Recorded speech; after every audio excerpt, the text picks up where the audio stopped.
طیب Erdogan سچا قومی hero, مظلوم فلسطینیوں کے حقوق کے لیے نہایت توانا آواز اٹھانے اور ان کی مدد و حمایت کی شاندار کوششوں سے مسلمانوں کے ہیرو بننے والے ترکی کے صدر جناب رجب اردوغان حالیہ سیاسی بحران میں سرخرو ہوئے۔ عوام نے انہیں جس محبت و الفت سے نوازا، اس کی ایک وجہ ان کی اسلام سے والہانہ محبت ہے۔ قوم کے لیے دن رات تگ و دو کرنے والے اس ہیرو کی زندگی اور کارناموں پر ایک نظر، جس نے اپنے دور حکومت میں IMF کا 23.5 ارب ڈالر کا ملکی قرضہ زیرو کر کے IMF اور ورلڈ بینک کو قرضہ دینے کی آفر کر دی۔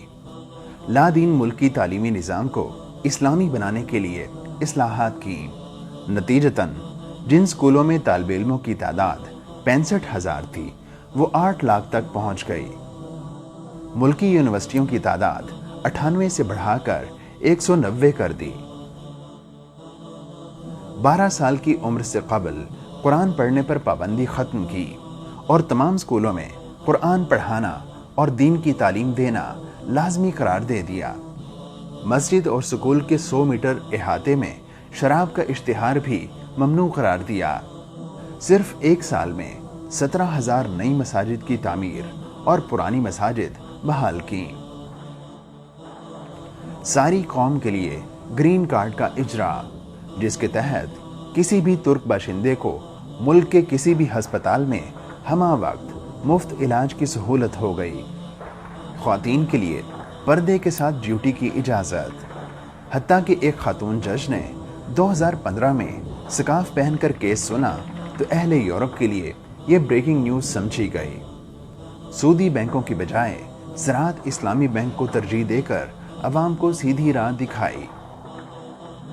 2002 میں زر مبادلہ کے ذخائر 26.5 بلین ڈالر تھے، جو 2014 میں 150 بلین ڈالر تک پہنچ چکے تھے۔ 12 برس میں ہوائی اڈوں کی تعداد 26 سے 50 کر دی۔ صرف سیاحت سے حاصل ہونے والی سالانہ آمدن 20 ارب ڈالر ہے۔ 2002 سے 2011 کے درمیان ترکی میں 13,500 کلومیٹر طویل سڑکیں بنائیں۔ 2009 میں ترکی میں تیز رفتار ریل گاڑیاں چلنے لگیں۔ 1,076 کلومیٹر لمبی نئی ریلوے لائنیں بچھائیں۔ 5,449 کلومیٹر کی مرمت کی۔ تعلیمی بجٹ 7.5 ارب لیرہ سے بڑھا کر 34 ارب لیرہ ہو گیا۔ استنبول کو pollution free, crime free, mafias free اور رواں دواں ٹریفک والا شہر بنایا۔ پانی، بجلی اور گیس کی لوڈ شیڈنگ ختم کی اور بلوں میں بھی نمایاں کمی کی۔ ترکش ایئر لائن یورپ کی بہترین اور دنیا کی 7ویں بڑی ایئر لائن بن گئی۔ ناپ تول میں کمی، ملاوٹ اور ذخیرہ اندوزی ختم کر دی۔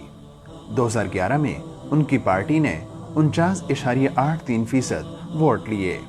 یہ ہیں وہ کارنامے جن کی بدولت آج کا ترکی اسلامی دنیا کا لیڈر بننے جا رہا ہے۔